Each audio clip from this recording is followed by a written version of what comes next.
Okay, so this is our dark and light side of life, episode 202. So alamin natin ano yung mga problema, no, sa January 5th na meron, no, or problemahin ninyo. Dito yun mangyayari. Kukuha tayo dito ng tatlo at pag-uusapan natin yung problemang ito. And then dito naman sa light side of life, kukuha din tayo ng tatlo para alamin kung ano yung tawag nito, solusyon na maisasuggest ni universe. Okay? So, unang problema,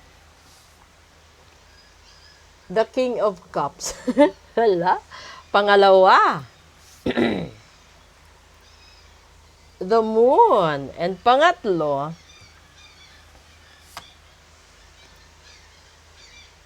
the Nine of Wands. Ngayon, ito yung problema, 'di ba? May gusto kang tao. Ito ay mapagmahal, mabait, 'di ba? Pero committed na ito. Ibig sabihin, it's either may ka-live-in, may asawa, or ano pa ba yung mga ganon? Basta may mga ganon, 'di ba? And then yung pangalawa, which is the Moon, may mga nagmamatsyag sa inyo, no? Tinitignan ang bawat kilos ninyo. At this is the Knight of Wands, naghihintay lang sila ng konting pagkakamali at ikakasakit mo, ikakadisgrasya mo, 'di ba? Lahat-lahat. Tingnan natin dito kung ano yung sinasabi niyan dapat natin gawin. That's the World. Second, the Two of Wands. Third, the Knight of Swords. Okay. So dito, ang sinasabi, sarili mo, ikaw, mundo mo, 'di ba? Yung the Two of Wands is posible dalawa ang taong involved sa buhay mo. Isang taong nakakatanda sa iyo at isang taong mas bata sa iyo. 'Di ba? So, ito 'yun eh. Yung cups kasi, siya yung pumupuno sa mga pangangailangan mo. Yung sword naman, ito yung taong tinitibok at tinatawag ng kaluluwa, puso't kaluluwa mo. Ngayon yung problema, pinili mo yung pumupuno sa mga pangangailangan mo. Kahit alam mong maraming kalaban, kahit alam mong delikado. Kaya ka nalalagay sa isang sitwasyon na hirap ka. Kasi itong relasyon na ito patago eh.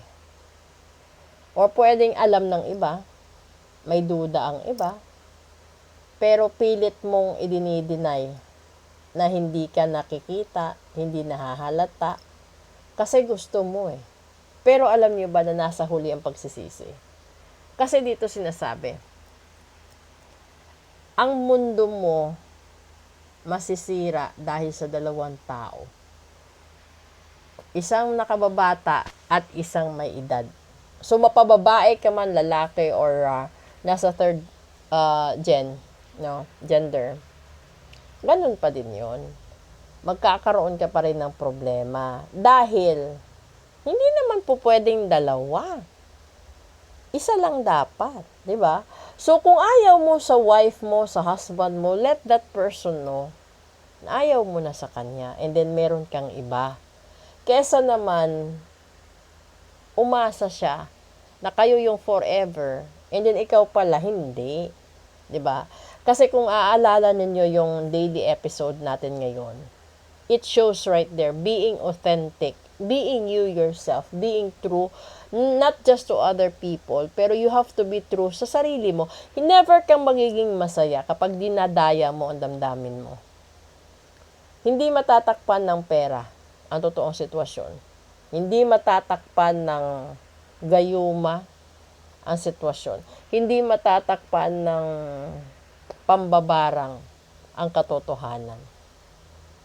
Binigay ko yan na sitwasyon kasi Marami akong kliyente na nabarang, nagayuma, no, na matatanggal lang din kasi gawa ng tao yun. Pero kung tadhana talaga kalaban mo, bagyuhin man yan na makailang beses, maniwala ka, sa kanya pa rin yan babagsak.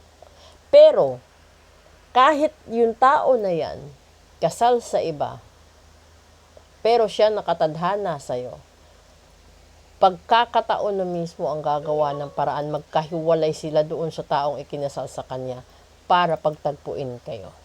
Yun.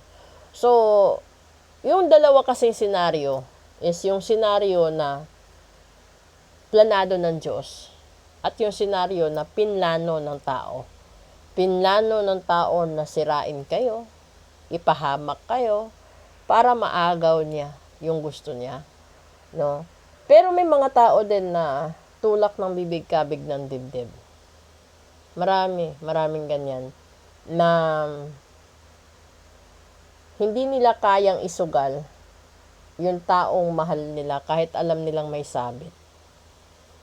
Dapat kasi kapag alam mo sanang may sabit, dumistansya ka habang kaya mo pang i-hold on yung nararamdaman mo. Habang kaya mo pang burahin ang nararamdaman mo. Kasi, hindi lang isang tao na sasaktan mo dyan. Posible yung legal, yung mga anak, no? Lalong-lalo na nung mga magulang nito at mga siblings nito, talagang mag-aalboruto sila, di ba? So, yung pinakamaganda sigurong advice ko sa ganitong sitwasyon, kakaumpisa pa lang ng panata ko kahapon, kahit kaano mo kamahal ang tao, kung hindi talaga siya para sa'yo, tanggapin mo. Pero kung alam mong ginayuma siya, bawiin mo. Yun lang yun. Kung alam mo na ikaw yung mahal niya, tapos ginayuma lang siya, ay tanggalin mo yung gayuma kasi karapatan mo na mabawi siya. Ganon. So, yung pagtanggal kasi ng gayuma, depende kung gaano katagal yung gayuma na nandoon sa taong mahal mo. At kasi alam nyo, yung gayuma, hindi lang gayuma doon sa taong minahal. Merong gayuma na ipapakain, ipapainom, ipapalipad sa hangin sa tao na gusto niya. And then, meron ding gayuma na tinatapon niya sa tao para layuan. So, ibig sabihin, dalawang atake yan. Sa taong gusto niyang makuha at sa taong gusto niyang hiwalayan. So, dapat heads up na yan. Kapag sinabi ko, halimbawa, na may nakikita akong ganun, aksyonan nyo kasi kayo lang din yung mawawalan eh. Kayo lang din iiwanan, kayo lang din luluha, kayo lang din masasaktan. And that is the dark and light side of life talaga. So, wala eh. Gusto mo man itong taong ito na pumupuno ng mga pangangailangan mo, may sabit, marami ring taong nakikialam, maraming taong nagmamatsyag. Ito naman, gusto mo naman itong mas bata, pero hindi mo rin mabitawan itong isa, edi napaka-selfish mo. 'Di ba? Napaka-user mo. That's the exact word right there. Bakit ka mamimili ng dalawa, isa lang naman puso mo? Ang hirap kaya bumili ng maraming cellphone para hindi ka mabuko sa mga dummy accounts. 'Di ba? You have to be true to yourself first bago mo masabi na totoo ka sa ibang tao. Respetuhin mo muna ang sarili mo bago ka respetuhin ng ibang tao. Mahalin mo muna sarili mo bago ka magmahal ng ibang tao. So kung meron kang reading galing sa akin, at kung ano man yung lumabas sa reading na yon at sinabi ko sa'yo, tandaan mo. Kasi yun yung nakikita kong path na mangyayari sa'yo. Magpasalamat ka kung sinabi ko ahead of time na may mangyayaring hindi maganda. Kasi kaya mong iwasan. Kesa naman, talikuran mo yung sinabi ko, kapag nangyari yun, wala na. Tegi na, di ba? So you have to be considerate enough.